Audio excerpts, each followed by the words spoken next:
Have you ever noticed something about yourself and wondered, why am I like this? Some things about ourselves make sense to us. Maybe we scratch our ear just like our dad, or wiggle our nose like our mom. But we all have some characteristics that make us question their origin and their purpose. What makes me me, and why? The construction of ourselves begins at birth. We are all born into a particular environment based on geography and demographics, among other things. Each human baby quickly adapts their behavior in order to survive and thrive in their environment. Compared to most species, human infants are born in an underdeveloped and premature state and rely on adults for survival.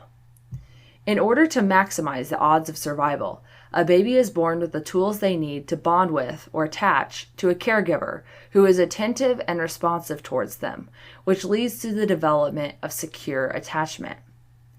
Securely attached babies do not have to worry about the availability and responsiveness of their caregiver, and are thus able to concentrate on other life tasks, like exploration.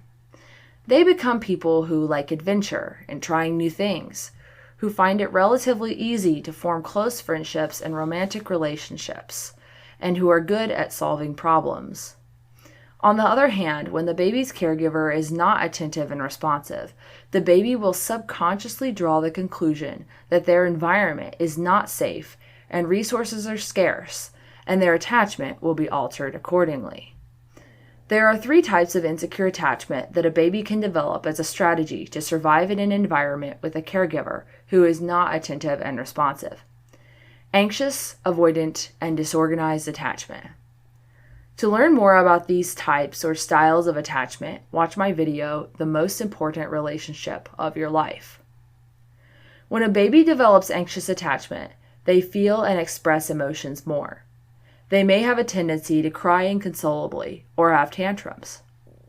This behavior is subconscious and is designed to get and retain more attention and care from an inconsistently attentive caregiver. However, it also leads to the baby being in a frequent state of arousal, which makes it difficult for them to develop other relationships and explore their environment as they grow older.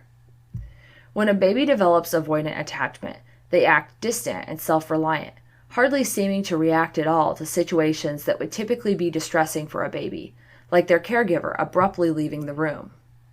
The avoidant baby's body still experiences the same reaction as that of other babies in these distressing situations, but they do not express their distress.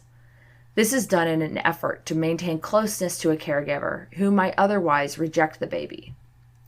As an adult, this person is one who fiercely avoids intimacy, which makes it nearly impossible to form close relationships. A baby with disorganized attachment behaves unpredictably because their caregiver is unpredictable, possibly due to substance abuse or mood disorders. The baby does their best to accommodate this environment and survive to adulthood. As an adult, they simultaneously try to form relationships while pushing people away. Like the great artist Kesha once said, "We are who we are." But when it comes to why we are who we are both a product of nature and nurture.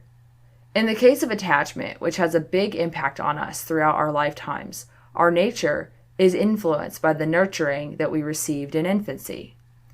Ultimately, who we are might have less to do with the conscious decisions that we make, like what to wear every day and what our career is, and more to do with how we adapted to survive infancy in the environment we were born into. To learn how to provide your baby with an environment that leads to secure attachment and an increased likelihood of lifelong health and happiness, check out my book, The Baby Bonding Workbook, on Amazon.